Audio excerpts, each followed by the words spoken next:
Welcome to BookCast FM, bringing books to life one cast at a time. We've all been there, right? Your heart's pounding before a big presentation. Maybe your hands get clammy during a crucial decision, or you just have that awful churning feeling when you're totally overwhelmed by deadlines. And our immediate thought is usually, okay, this is bad. This is really unhealthy. I got to make this feeling stop. We've been taught for so long that stress is the enemy, a silent killer, something you just have to avoid. But what if that whole common belief, that really deep-seated idea that stress is just inherently negative, what if it was fundamentally wrong? What if your body's response to pressure wasn't some kind of malfunction, but actually a profound preparation for doing something great? Exactly. And that's why we're doing this deep dive into Kelly McGonigal's, truly groundbreaking book, The Upside of Stress: Why Stress is Good for You and How to Get Good at It. Her core idea, and she pulls this from the latest breakthroughs in psychology, neuroscience, medicine, it's not just compelling, it's genuinely revolutionary. She says it's not the stress itself that's harmful. The real thing determining its impact on you is your belief about it. It just flips the whole narrative, forces you to rethink, everything. Right. So our mission for this deep dive is pretty clear. We're going to unpack exactly how your mindset towards stress can literally change how it impacts your health, your performance, and maybe even more surprising, we'll look at the powerful ways stress can actually be a tool for your growth, for connection, and for finding purpose. So get ready to understand a really fundamental part of being human in a completely new way. Okay, let's really unpack this one. The book's main argument sounds simple, but it's actually incredibly profound. How you think about stress matters. But what does that stress mindset actually mean? Like, if I'm feeling that intense pressure before a big deadline, you're just like, I should. Oh, what? Welcome it. That just feels so counterintuitive, compared to everything we've been told. Can we really change something so ingrained just by, thinking differently? That's a really common reaction, and it gets right to the heart of what McGonigal calls the stress mindset. It basically means the fundamental beliefs you hold about stress itself. And she puts them in two broad categories. Either a stress is harmful mindset, where you see stress as, debilitating, dangerous, or a stress is enhancing mindset, where you view it more like a challenge, something that can strengthen you. The fascinating part is these beliefs aren't just like abstract ideas in your head. They literally change how your brain and body respond when things get tough. If you think stress is a threat, your body goes into fight or flight. That ancient alarm system is basically screaming danger. But if you see it as a challenge, your body prepares differently. It's almost like it says, all right, let's do this. It's showtime. Wow, and this isn't just a nice idea. This is where the research gets really startling. McGonigal isn't just guessing here. She cites some really compelling data, like this huge 2012 U.S. study. It involved 30,000 adults, and the findings were, honestly astounding. People who believed stress was harmful and reported high levels of stress, they had a 43% higher risk of dying. But, and this is the absolute kicker, those people with high stress who didn't see it as harmful, they actually had the lowest risk of death. Get this, even lower than people who reported low stress. It just completely blows up the conventional wisdom that stress always kills. Yeah, and what's really fascinating is how this ties into the placebo and nocebo effects. That incredible power our minds have, where just believing something will help you or harm you can actually create physical changes in your body. So when we interpret those physical stress signs like a racing heart or sweaty palms as dangerous or harmful, that interpretation drastically impacts how we cope, how we perform, even our anxiety levels. The fear of stress, that ingrained belief it's going to hurt us, can honestly be more dangerous than the stress itself. It kind of sets up this self-fulfilling prophecy where your fear of the stress response actually makes the response worse. Okay, so for you listening, what's the immediate takeaway here? What can you do right now? It's really about starting to notice that inner dialogue you have about stress. When it hits, do you automatically assume, oh no, this is bad? Do you label it as failure? McGonigal encourages you to start practicing a stress is helpful reframe. Actually tell yourself that your body's response, that faster heartbeat, that rush of adrenaline, is mobilizing energy, sharpening your focus, preparing you to meet the challenge head on. She even shares stories from her own classroom where students, just by learning this simple shift, drastically improved how they handled pressure, just by reinterpreting those physical feelings. And it's not just some mental trick you're playing on yourself. There's powerful research, like Alia Crumb's 2013 study at Yale, and experiments at Harvard, too. They confirmed the profound physiological impact. So, participants who were taught to view stress as helpful, they showed increased productivity, they reported fewer health complaints, they had greater confidence, and crucially, they had lower cortisol levels, that's the main stress hormone we usually worry about, and they recovered faster from stressful tasks. Your mindset can literally change your hormone levels. It can increase DHEA, for instance. Yeah, EGA. What's that? Put simply, it's a hormone that helps build resilience. It helps your brain recover and even grow under pressure. This mindset shift also improves cardiovascular function, and it even engages brain regions like the prefrontal cortex. The bit for self-control and clear thinking. Exactly. Better decision-making under pressure. So it's really important to emphasize, changing your mindset doesn't mean stress just disappears from your life. That's not really the goal. The goal is to change your relationship with it. It's about consciously choosing to reinterpret those physical symptoms you feel, not as signs of doom, but as signs your body is engaged, getting ready to do something important. Okay, so if changing our mindset shifts our physical response, does that mean stress can actually be, well, beneficial? Could it be more than just that fight or flight story we always hear? McGonigal argues, yeah, absolutely. She introduces this idea of the biology of courage. In some surprising ways, our bodies are actually designed not just to run away, but to connect and grow. Precisely. And what's truly fascinating here is the role of oxytocin. We often call it the love hormone, right? But get this, it's released during stress. Yeah. And it does way more than just help with social bonding. Oxytocin actually encourages social connection. It enhances empathy, and this is amazing. It even protects your cardiovascular system. It helps relax blood vessels, reduces inflammation. Okay. So stress can release a heart-protecting hormone. Under the right mindset, yes. It completely challenges that old idea that stress always isolates you or breaks you down. Think about those moments of crisis when communities just pull together. That's oxytocin helping us reach out, support each other because of the stress. That's incredible. So thinking about it, this means when you're feeling stressed, reaching out to other people, seeking connection, or even helping someone else, that can actually buffer your own stress response. Exactly. It's the tend and befriend response. Excellent. It's just as biological, just as ancient as fight or flight. It's especially noticeable in, say, caregiving situations or group crises.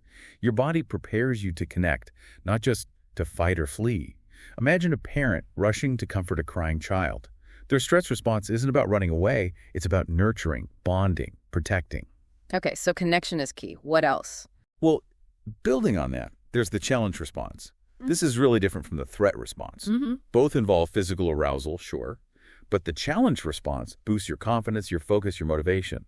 It actually leads to improved cardiac efficiency and that higher DHEA to cortisol ratio we talked about. Which signals more resilience. Right. It's your body basically gearing up to perform at its peak. Think about athletes before a huge game. Their heart's pounding, yeah, but maybe not just from fear. It's exhilaration, it's readiness, or musicians before a performance, or even a student taking the SATs who reframe their anxiety as readiness.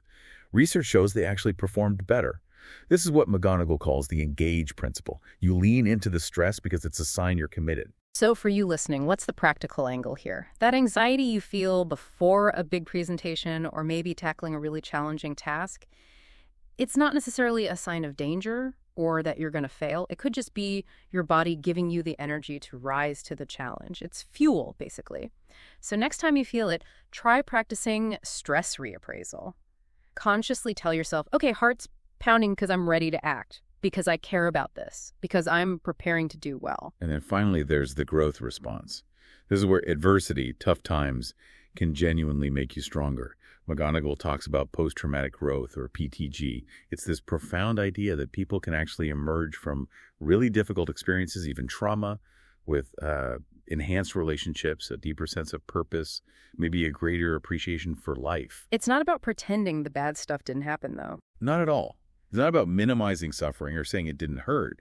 It's about finding meaning within it, integrating the experience, using it as a catalyst for real personal change. We see this all the time, right? Cancer survivors finding new meaning, veterans channeling experiences into service, or trauma survivors who, often through reflection and community support, use what happened to grow. Yeah, the book puts it so powerfully. You can't learn bravery in a calm moment. It implies stress isn't just something to get through, but maybe something necessary for our evolution, for becoming stronger, more resilient. It's in those pressure cooker moments we find out what we're really made of. It's amazing to think the very thing we try to avoid could lead to such growth. But, knowing this intellectually is one thing. How does this connect to, our overall sense of meaning in life? McGonigal makes a really profound link there, doesn't she? She really does. She argues, quite powerfully actually, that you don't get to have a meaningful life without stress. Think about it. Stress isn't usually a sign of weakness. It's often a direct result of caring deeply about something or being invested in a challenge or a person. So if we look at the bigger picture, trying to eliminate all stress from your life, well, that often comes at the cost of purpose. You might get comfortable, sure, but it could lead to a less fulfilling, maybe less meaningful life overall. Stress is basically a signal. It's a spotlight. It tells you something you value is at stake. It means you're engaged with the world, you have commitments, goals, people you care about. That's not a bad thing. And there's actual data supporting this, which I found really fascinating. The Gallup Well-Being Study, for instance, it showed that the people reporting the most stress, think parents, caregivers, first responders, people in really high-stakes roles. They also reported the highest levels of meaning and life satisfaction. So it's not just a nice philosophy, it shows up in the real world. It suggests stress isn't just a problem to be fixed. It's more like a signal pointing towards your deepest priorities and values. Yeah, so I'd encourage you, listening, to try using stress as a kind of diagnostic tool. When you feel stressed, instead of immediately trying to push it away, maybe just pause for a second, ask yourself, okay, what does this stress tell me about what I care about right now? And practice reframing those high-stakes moments, maybe a difficult conversation, a big career choice, or even just juggling tons of responsibilities. Reframe it as stress with purpose. It's not bad stress, it's stress for something that really matters to me. It genuinely redefines how we think about well-being, doesn't it? Chasing meaning is better for your health than avoiding discomfort. That's just such a radical perspective. It flips everything we've been told about happiness and health right on its head. Okay, so we get why stress can be good, how it connects to meaning. Now, the really practical part. How do we actually make stress work for us? The book gives some great practical strategies for making stress your ally, not your enemy. How do we translate all these big ideas into our day-to-day lives? Right. McGonigal makes it really actionable. The practical stuff is about changing your immediate response. So, first step, reappraise the stress. See it as energy you can use, not just a sign of weakness. Second, actively use stressful moments to connect with others. Share what you're going through instead of hiding it. Remember that oxytocin. It helps you connect and protects you. Don't isolate yourself. Exactly. Third, and this is critical, reflect on what your stress is telling you about your values. Let it guide your actions. And finally, you can use simple techniques like breathing, body awareness, just taking a few deep, slow breaths to reinforce that feeling that, okay, I'm safe, I'm capable, even under pressure. Ground yourself in the moment. She also boils it down to this really powerful 3-step stress mindset reset, which sounds like something anyone could try. First, acknowledge the stress. Don't push it down or pretend it isn't there. Recognize the racing heart, the worried thoughts. Okay, it's here. Second, welcome it. See it as a sign you care deeply about something or that you're rising to meet a challenge. You could literally tell yourself, okay, this feeling means this matters to me and I'm getting ready for it. And third, channel that energy. Put it into action that actually aligns with your values. Use that focus to solve the problem, connect with someone, work towards your goal. It's about making a conscious, deliberate choice, transforming that discomfort into fuel. And the real-world impact of doing this. It's significant. McGonigal shares examples like companies that saw real improvements in morale and performance after doing stress mindset training, or high school teachers who helped students reinterpret their test anxiety as readiness, and it actually led to higher scores. Wow. Yeah, these aren't just flukes. It really reinforces that powerful idea. A mindset isn't a delusion, it's a decision about how to see the truth. You're not lying to yourself. You're choosing a more helpful and maybe ultimately more accurate way to interpret your body's own wisdom and capabilities. So we definitely encourage you to maybe try writing your own stress manifesto or develop a kind of stress-enhancing script you can use in your self-talk. This isn't about ignoring difficulty or pretending everything's rosy. It's about conscious choice, about actively deciding how you want to relate to the stresses that inevitably pop up in life and maybe even transforming them into opportunities. Well, we've taken a really transformative deep dive today into Kelly McGonigal's The Upside of Stress.